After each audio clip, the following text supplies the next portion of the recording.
Чи хийнийгч блоклох хэрэггүй. Чамайг муулдаг хүмүүсийг шууд урд игнэнд суулга. Учир нь тэд ихэнхдээ чиний хамгийн үнэнч даагчид штэ. Тэд нэгч пост алгасдаггүй.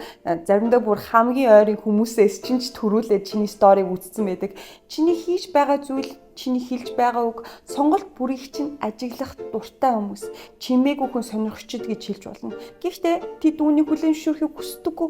Учир нь тэдний эго би түнд атаарч байна гэдгийг хүлээн зөвшөөрөхийг хүсдэггүй.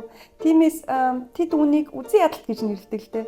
Гэхдээ бодит байдал дээр тэд чамайг үл тоомсорлж чадахгүй шүү дээ. Яагаад блоклно гэж?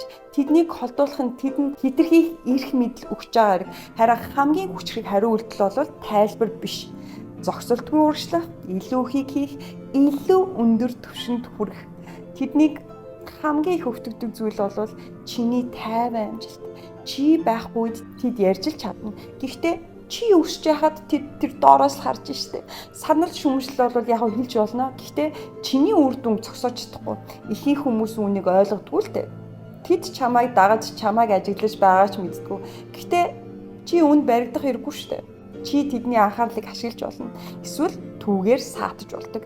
Саатахгүй байхыг хүсвэл бүх зүйлөөр учир нь чиний бодит хариу бол тайлбар биш, харин үр дүн.